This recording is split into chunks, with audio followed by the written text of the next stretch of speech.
From Wuhan to the world, COVID-19 has gone global, killing tens of thousands and terrifying millions. 我前面是病毒，我后边是中国的法律和行政力量。 Meanwhile, another virus has emerged. The symptoms: suppression, misinformation, and panic.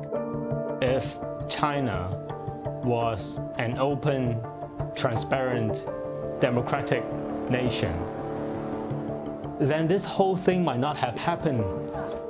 101 East investigates the fight for truth in a time of contagion.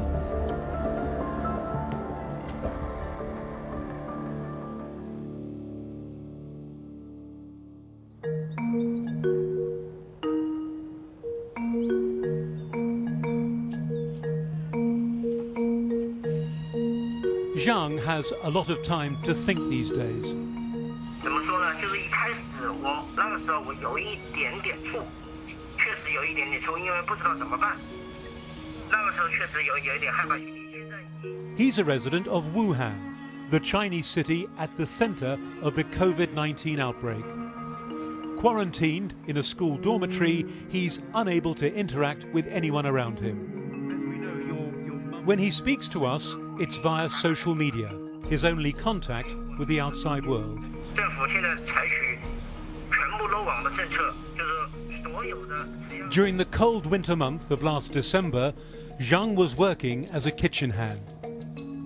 Like the rest of Wuhan, he had no idea that a deadly virus had invaded his city. 当时我们餐饮行业都有一个习惯，到汉口这边都全部到华南海鲜市场去买菜。当时在元月1号的时候，就华南海鲜市场就封了，就是封闭了。当时就传说那里得了肺炎，有的也传出了肺炎病人。但是当时的就是这个我个人感觉这个事情，怎么有肺炎出来了，就没有怎么特别的感觉。 The market closure was the first clue that something was amiss. Not that Wuhan's residents were officially told anything. But doctors at Wuhan's Central Hospital started to share their concerns about a virus similar to the deadly SARS, or severe acute respiratory syndrome. One of them was Dr. Li Wanliang. There are 7 confirmed cases of SARS at Huanan Seafood Market. They are being isolated in our hospital's emergency department in Houhu Hospital District. Be careful, our chat group might be shut down. The latest news is it's been confirmed they are coronavirus infections, but the exact virus is still being identified. Don't circulate the information outside of this group. Tell your family and loved ones to take caution. The authorities were not happy. On January the 3rd, Li was summoned to Wuhan's Public Security Bureau and forced to confess to making false statements. But by then, it was too late. Dr. Wanliang's warning had begun to spread, just like the virus. 这个病怎么到底传不传呢？当时我就有一点点慌，我说完了，这还在上班怎么办呢？我们每天就接触这些客人。当时我们酒店就采取一个模式的，所有人必须戴口罩，而且戴的是2层口罩。在不明原因的病毒性肺炎。As the month progressed, so did the number of cases. Then, on the 20th of January, the government finally confirmed what many suspected. People were spreading the disease. The news couldn't have come at a worse time. China was preparing to mark the Lunar New Year holiday, its biggest festival of the year. Just 3 days later, Wuhan, a city of 11 million people, was locked down. It was a dramatic move. 封城那一下来说，当时觉得，哎呀，怎么搞得还封城呢？因为后来发生了这么严重的事情嘛，对不对？当时我个人还觉得，这个封城怎么不早一点？ So you think Wuhan should have been shut down sooner? 对，惯性的耳朵里面去，所以导致了在无知的情况下去采买年货而发生的感染。我感觉我们应对危机的能力。 Even Wuhan's mayor, Zhao Jingwang, admitted that the news about the virus should have been released earlier. But he says his hands were tied. 我只获得这个信息以后，授权以后，我才能披露。 But for Zhang's family, it was already too late. His mother was feeling tired. She had a fever and was coughing. 因为医生当时给我们说的就是，你母亲是90%高度疑似新冠肺炎，但是没有核酸试剂，我现在不能确诊，不能确诊，也就是说不能收入院，不能当新冠肺炎收入院。然后我就在车里面坐着，靠一下，坐一下，靠一下，坐一下，就是煎熬等待。像这种情况下，你说哪有不担心的呢？ The doctors advised Zhang to quarantine his family. 但是我想一下，我家里就是5口人嘛，正常5口人，就是我父母是一间房，我们一家3口又是一间房，还有一个客厅，怎么办呢？家里的环境，在家里隔离是不可能的，我就唯一想一个办法。 Desperate to protect his loved ones, Zhang had to improvise, turning his small van into a makeshift isolation zone for his mother. In Wuhan's freezing winter, it was not an easy decision. 待了3天，后来政府就通知我们把母亲送到隔离点。 His mother eventually recovered, but then his father fell ill, and Zhang was taken into quarantine by the local authorities. 4个小时才能打上。 In another part of the city, Zhu Luping is also in quarantine. Since her father was diagnosed with COVID-19, she's been isolated at home with her mother. 我们就是我们所有的人都希望都希望每天早上一醒来就会像从前一样的生活，但是我醒来了大概48天都没有恢复到原来的生活，我才觉得。Zhu has regular checkups with doctors via an online system.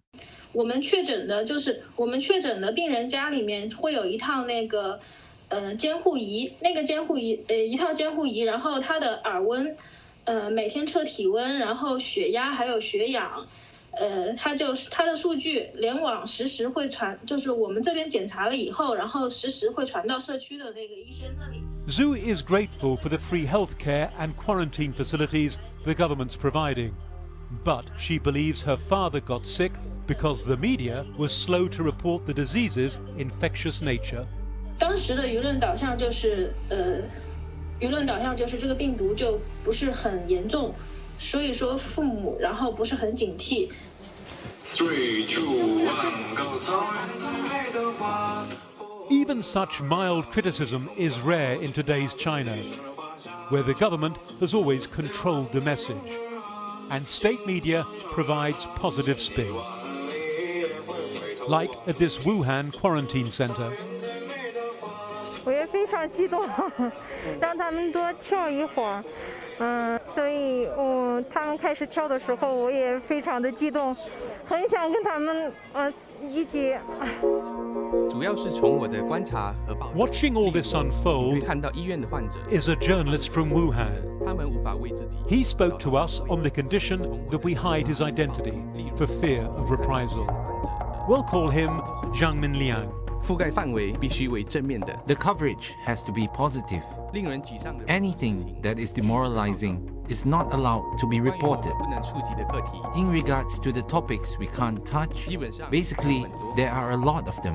每天我们都会 Every day we receive updates on what topics we can't report on. 地方当局也有限 There 制 are，also restrictions from the local authorities. 很难采访医生。 Basically, it's hard to interview the doctors and government servants. 的观察和报道 Jiang first heard about the virus from friends who are doctors. 其中一位告诉我，他医院的情况非常严 One of 重。 them told me the situation in his hospital is very grave. 他向我抱怨， He was complaining to me because some doctors were wearing protective suits and N95 face masks to protect themselves from the infection. But the hospital did not allow it, saying they were creating panic and causing the patients to be afraid. Zhang says he realized what was happening in his home city was a symptom of a much bigger problem. In the past few years, we can see that the media in China has been withering. If it was 10 years ago, they had a strong ability to organize, report, and plan. The media had the power to do something good. As time goes by, you realize that if the media had done more investigation and research, the epidemic wouldn't be so serious now.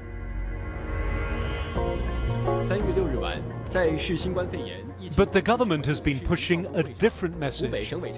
Like this report quoting the Wuhan Party Committee Secretary. 要在全市广大市民中深入开展感恩教育，感恩总书记，感恩共产党，听党话，跟党走，形成强大正能量。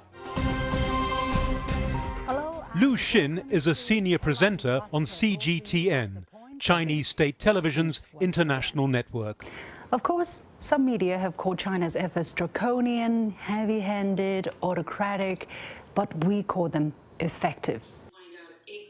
In a candid interview with 101 East, she concedes Chinese media has made mistakes in its coverage of the virus. If the media must do a better job, they should learn the lesson, because at the end of the day, it's ordinary people's lives that were harmed, that were at stake. But the top leaders in China will not be held to account, would they? I don't know if they did something wrong. I mean, the general public are watching all the time. The thing is not to bring down the system, but to make it better. So because we are all in it, everybody is at stake. President Xi Jinping made very clear that the priority of China's media was to reflect the thinking of the Communist Party. We cannot pitch the Chinese Communist Party against the Chinese people or vice versa. It doesn't work like this in China. I see my job is to work for the overall benefits of the Chinese population. From the start, the government's position has been clear: to stop and smear those who challenge the official version of events. People like Feng Bin, a middle-aged clothes retailer in Wuhan. 大家好，我是方斌。 He decided to investigate and film what state TV wasn't showing.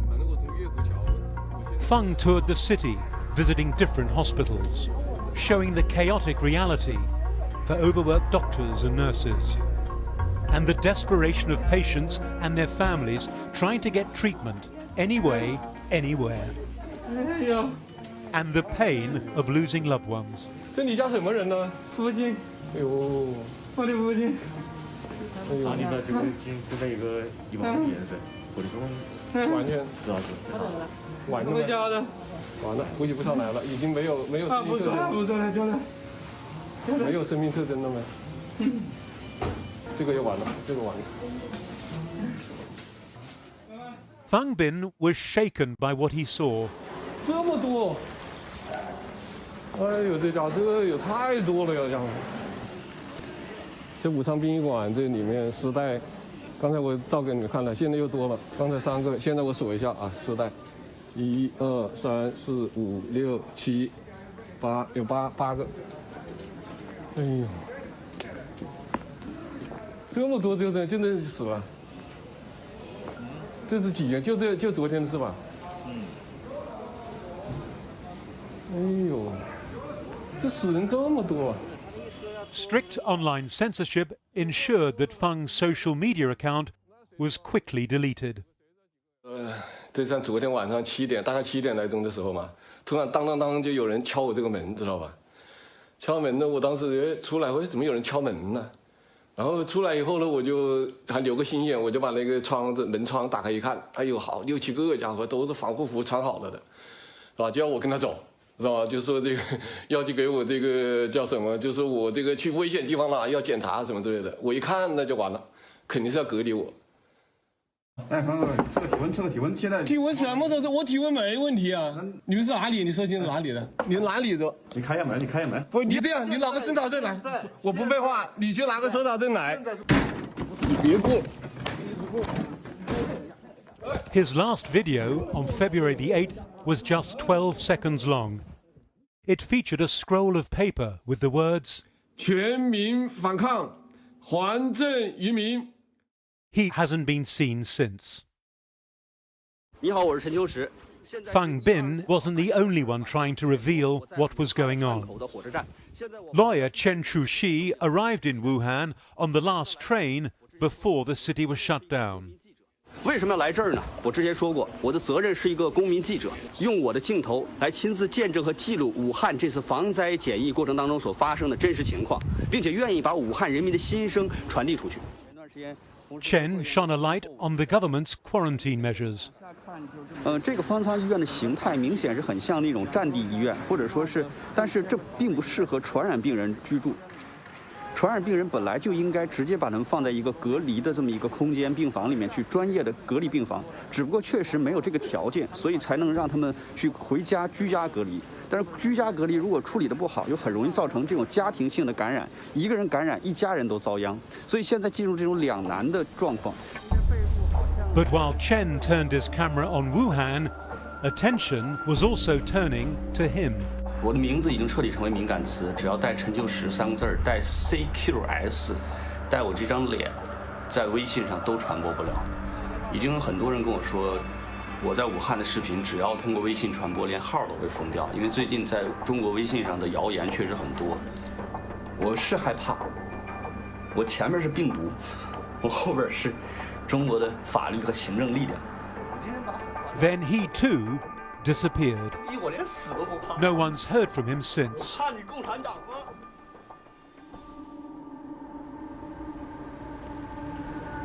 In a tragic development, the original whistleblower, Dr. Li Wenliang, contracted the virus and died.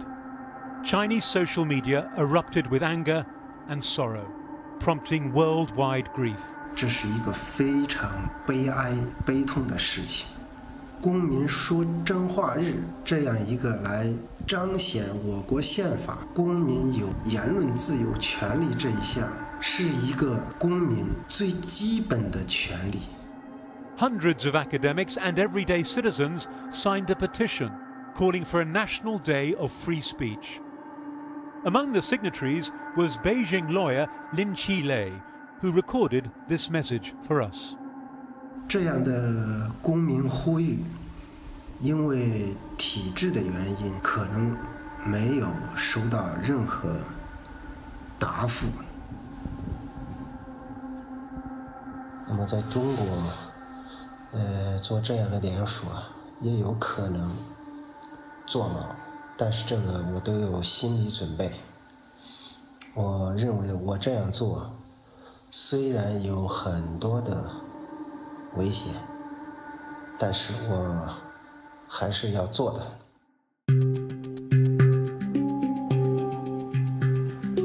1,000 kilometers from Wuhan, Hong Kong has been closely watching what's happening on the mainland. Rarely has Hong Kong seemed so quiet and placid.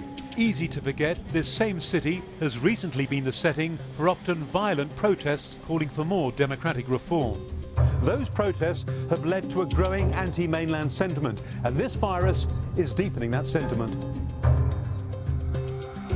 The fact is, if you think about it, if China was an open, transparent, democratic nation, then this whole thing might not happen in the first place. In 2003, Hong Kong was hit by the coronavirus SARS, which also originated on the mainland and killed nearly 800 people worldwide. Back then, Dr. Alfred Wong was still in medical school. Today, he's a frontline medic, treating patients infected with COVID-19. We split the department into what we call the dirty team and clean team. What does that mean, the dirty team? we are dirty. We are responsible for taking care of the patients who have this virus or are suspected to have this virus. The idea is to contain the risk within a small part of the department to avoid catastrophe.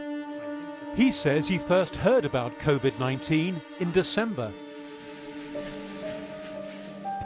So when we start hearing about signs of this disease being out of control, the number of patients are climbing and people are dying, and apparently the authorities in mainland China are trying to cover things up, then we are very much worried. Alfred's been living in a hotel close to the hospital. He can't risk going home.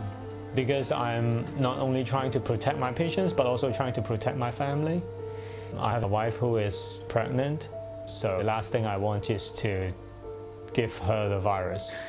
Yeah, so I don't go home, but we see each other every now and then, like once a week or something. So we still have dinner together, sometimes in a park or at a bench. Do you sit apart from each other? Yeah, we stay away from each other 3 to 4 meters. So that must be so hard, not to reach out and touch her hand. Yeah, it is hard. It is hard, but for Alfred, it's a small price to pay compared to the pressures the doctors face on the mainland. These people who have been trying their very best to speak of the truth and gave their lives doing it, I mean, they are heroes. They are heroes. They will not be forgotten. Very similarly, I don't think the people of China will forget the crime that has been committed. Crime? The crime. You call it a crime? It is a crime. You don't think so? I mean, to tell all these lies and suppress all these whistleblowers, arresting them, and then cause all these thousands of deaths. It says that the map demonstrates the staggering reach of the new coronavirus based on flight data, and it's completely wrong. It's completely wrong. Professor Masato Kajimoto is trying to contain another virus that's been spreading and mutating: misinformation. There is a lot of anti-China misinformation going on right now in relation to this coronavirus. He heads a fact-checking team at Hong Kong University. Since the outbreak of COVID-19, they've been trying to work out what's fake and what's real. Did you find yourself shouting at the computer screen sometimes when you see this? All the time, all the time. Yeah, don't report this, it's not true. You know, why did you say that? You know, what evidence do you have? He says the online rumors and lies about the virus are compounding the panic and fear. It's a real ecosystem. If you map how information spreads on the internet, you could actually see the organism, how organically it spreads, how it mutates. And the danger of spreading false information is that it can cost lives. There are lots of medical information, obviously. Drinking warm water will kill coronavirus. Roasted garlic will prevent you from getting the virus. There are all sorts of misinformation going on right now. This chart is a comparison between flu, common cold, and COVID-19.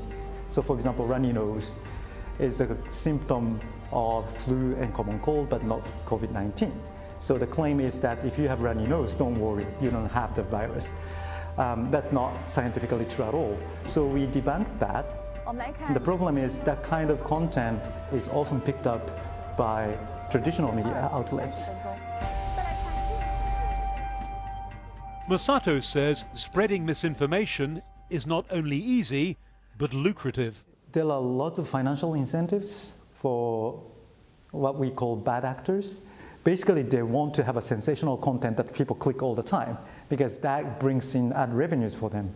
So they churn out 600-700 stories a day. So it's really hard to win this fight. Graphic, in a way, the video Masato plays me a video purportedly showing family members who died from the virus in Wuhan. Video seems to be authentic. We sort of blur the faces because it's actually that person. So this happened in December, but it had nothing to do with coronavirus. In fact, his team established the family died from carbon monoxide poisoning. But by then, the video had been viewed more than 100,000 times online before it was finally taken down. If you live in a country where press freedom is limited, if the information is controlled or censored, people don't know what to trust. As every country around the world struggles to respond to the pandemic, China claims it's winning the war on COVID-19. Now it's offering expertise on how to defeat the virus. But one important lesson comes not from China's successes, but from its failure. That trust and truth are powerful allies in the fight against this invisible enemy.